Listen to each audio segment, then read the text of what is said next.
Assalamualaikum warahmatullahi wabarakatuh. Jumpa lagi dengan channel Plants Creator 354, channel yang membahas tentang seputar dunia tanaman, mulai dari bonsai, tanaman hias, tanaman buah dan lain-lain, yang insya Allah nanti akan kita kupas satu persatu, cara budidaya, trik, inovasi dan sebagainya demi untuk melestarikan dunia tanaman agar terus berkembang. Jangan lupa subscribe, like, dan komennya agar channel ini terus berkembang dan kita juga bisa terus semangat untuk membongkar rahasia-rahasia dan trik-trik gimana supaya bisa sukses dalam bertani. Selain kita bisa menikmati, bisa menjadi sambilan, juga bisa menjadi hiburan juga yang menghasilkan. Oke, di konten kali ini kita membahas tentang bagaimana cara memilih terah variegata yang bagus. Karena kalau kita tidak bisa memilih terah variegata yang bagus, biasanya kecewa. Karena yang tumbuh atau yang tunas nanti hijau, ataupun variegatanya yang nggak menor, yang bisa jadi kita belinya menor jadi nggak menor. Jadi konten kali ini kita akan membahas tentang cara memilih terah variegata yang baik untuk dibudidayakan atau ditanikan. Yang kedua, cara mengembalikan terah variegata yang murtad atau yang hijau, bisa kita kembalikan bisa mengeluarkan lagi variegatanya, dan metode cara menanganinya.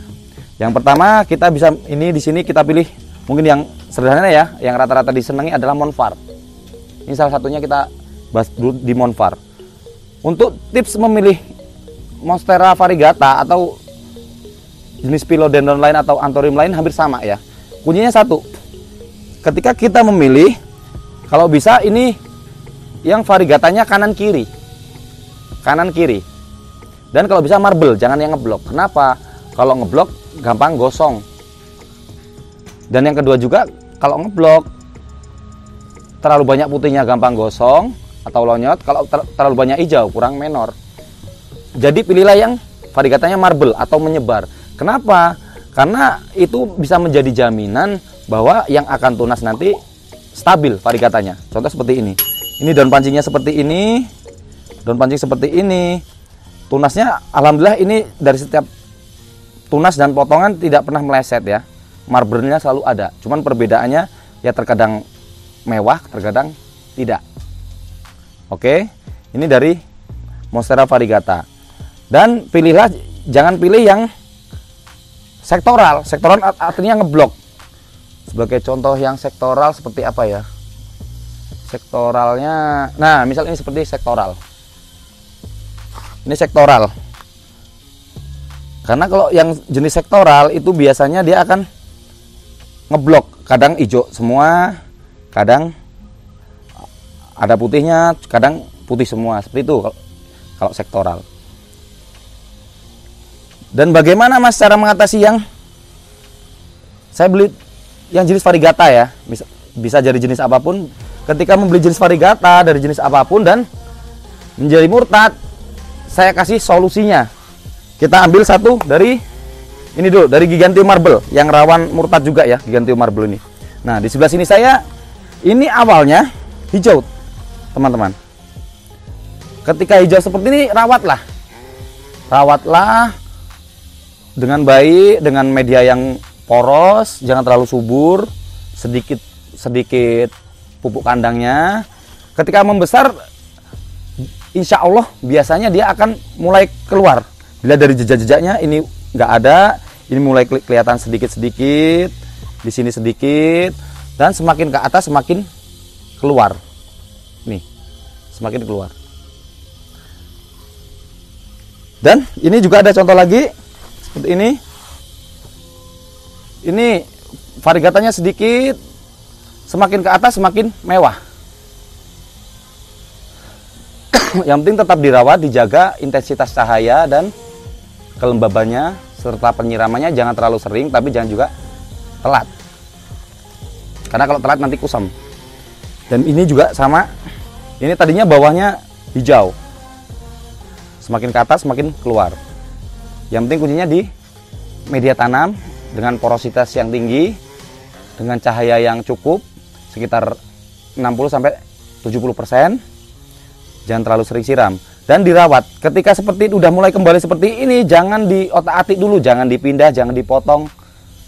Biarkan dia mapan dulu. Karena kalau stres takutnya tunas yang baru akan kembali hijau karena stres. Oke. Dan untuk yang memilih yang bagus dari jenis Anthurium misal ini, seperti ini, terahnya marble. Karena ketika nanti akan diseplit ataupun jadi indukan, tongkol yang keluar itu akan banyak tumbuh di titik tunas variegata.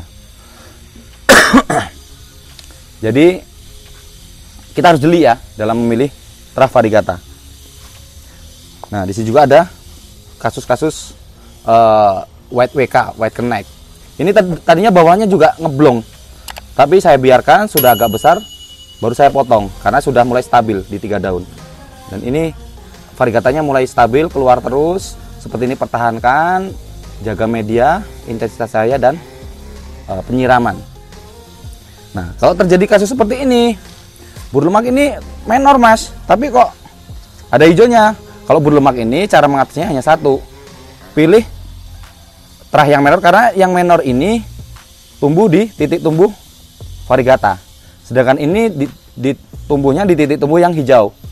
Kalau yang ini nanti jika dirawat, kalau seperti ini, kasus seperti ini, bagusnya dihilangkan saja, dipotong sempal ya, saya nggak bawa esok. Nah, seperti ini dihilangkan yang hijaunya, sisakan yang terah variegatanya, terus seperti ini. Ini jika teman-teman pengen mengeluarkan terah variegatanya yang hijau ini, insya Allah bisa, tapi dia harus agak lama, biasanya agak lama, dan dengan metode yang benar insya Allah bisa keluar variegatanya lagi, tapi butuh kesabaran ya, karena burlemak ini apa ya, cukup sulit untuk mengeluarkan variegatanya meskipun dia pertumbuhannya cepat. Makanya kalau nggak dihilangkan, tadi masih seperti ini, nggak dipisah, ini nanti yang variegata akan kalah karena proses fotosintesis dan penyerapan makanannya dia kalah dengan yang jenis hijau. Makanya kita harus jeli, kita harus laten, terutama yang punya burlemak variegata harus rajin memisahkan antara yang hijau dengan yang variegata. Ketika sudah seperti ini, insya Allah nanti kelanjutannya ini terahnya akan menor semua. Dan masih banyak lagi jenis-jenis variegata. Yang penting kita jeli, kita tahu perawatannya, metodenya. Jangan diberi pupuk yang terlalu subur dengan kohe kambing atau dengan CPT yang terlalu banyak seperti Atonik, B1. Cukup mungkin sebulan atau 2 bulan sekali semprot aja, karena kalau terlalu subur dia akan sehat kembali, karena hakikatnya variegata itu adalah cacat permanen, cacat pada tumbuhan yang menjadikan keunikan. Beda dengan manusia ya, kalau cacat menjadi kekurangan, tapi kok di tanaman ini cacatnya menjadi sebuah kelebihan. Mungkin sampai di sini, semoga bermanfaat, karena simpel saja, karena seperti itulah cara dan teknik memilih terah variegata. Dan jikapun yang tumbuh atau yang tunas itu menjadi hijau, jangan dibuang, tetap dibudidayakan, insya Allah dengan metode yang benar, dengan yang penting jaga intensitas cahaya yang cukup, penyiraman jangan terlalu sering, tapi juga jangan sampai kering, dan media yang poros tidak terlalu subur. Insya Allah biasanya ke atas akan kembali gen-gen atau terah-terah variegatanya. Sampai di sini, mohon maaf jika ada salah-salah kata. Yang ingin bertanya atau belum jelas bisa tanya di kolom komentar. Jangan lupa share, like, dan subscribe-nya agar channel ini terus berkembang, dan kita juga semangat dalam membagikan trik-trik ataupun wawasan seputar dunia tanaman. Diajak juga teman-temannya, saudara-saudaranya untuk like, karena di channel ini insya Allah banyak ide-ide yang bisa menjadikan alternatif mengisi kekosongan waktu ya, bisa menjadi hiburan, hobi, dan penghasilan. Sampai di sini saya akhiri. Wassalamualaikum warahmatullahi wabarakatuh.